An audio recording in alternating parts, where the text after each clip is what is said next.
pesquisa realizada pelo Instituto do Cérebro da UFRN promete ajudar no diagnóstico e no tratamento da esquizofrenia.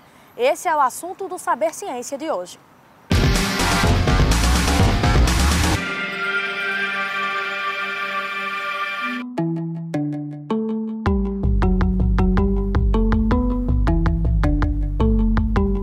A esquizofrenia é um distúrbio que afeta 1 a cada 100 pessoas.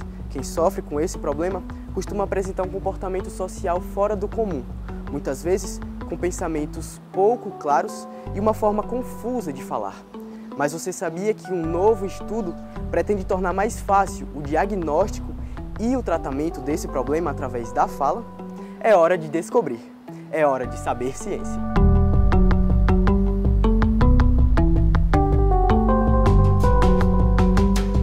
O tema é um tabu.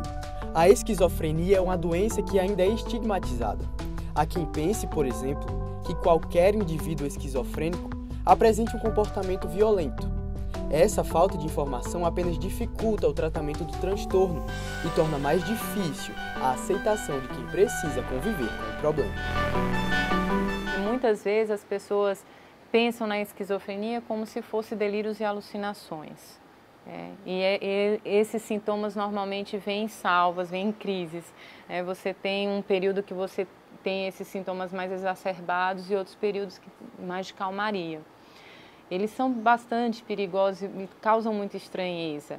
No entanto, aqueles sintomas de desconforto em situações sociais, dificuldade de voltar a acompanhar um raciocínio, acompanhar atividades que ele fazia no dia a dia, isso vai trazendo marcas para o sujeito que vai dificultando a convivência, até mesmo com seus familiares, a perspectiva de vida que aquele sujeito tem. E muitas vezes é necessário que se tenha uma medida muito mais holística e de cuidado para reabilitar o sujeito para o convívio social, para que ele consiga voltar a trabalhar, estudar, realizar seus sonhos e ter uma vida plena.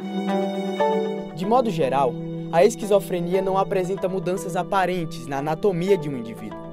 Não existem mudanças físicas no cérebro de quem é portador da doença. Assim, não é possível saber quem sofre com o problema através de exames de imagem, por exemplo. Dessa forma, o diagnóstico acaba sendo muito subjetivo, dependendo somente da interpretação de um profissional através da observação do paciente, pelo menos por enquanto. A questão é que a busca de biomarcadores para fenômenos muito complexos do comportamento não é algo simples. Então, quando a gente fala de mecanismos neurais, do movimento, por exemplo, a gente sabe que o que está envolvido fisicamente, biologicamente, para que ocorra o movimento de um dedo, de uma mão, tem mais ou menos uma trajetória bastante conhecida. Anatômica, estrutural e funcional. Mas para comportamentos complexos que têm a ver com como que a gente pensa ou como que organiza o pensamento, tem muitos desafios para se chegar ainda nesses biomarcadores. Está surgindo um novo campo conhecido como psiquiatria computacional, na melhor avaliação, uma avaliação mais precisa desse tipo de comportamento. Então, você avaliar um comportamento motor, por exemplo, ele tem uma definição muito clara do que é o fenômeno de comportamento que você vai comparar com aquelas medidas cerebrais que você quer fazer uma correlação, por exemplo, ou inferir alguma causalidade. A ideia é ser algo complementar. Para a realização da pesquisa, os neurocientistas entrevistaram 42 pessoas, pedindo a cada uma delas relatos sobre diferentes acontecimentos. Todas essas entrevistas foram gravadas, transcritas para um computador e analisadas por um software, capaz de examinar o discurso de cada entrevistado. O sujeito, quando vai relatar alguma coisa para alguém, que pode ser o psiquiatra, por exemplo, ele fala de uma maneira a fazer uma sequência aberrante de eventos e dá aí uma sequência diferente de palavras utilizadas. Então, a estratégia que a gente usou para medir isso foi transformar essa trajetória de palavras numa entidade matemática conhecida como um grafo.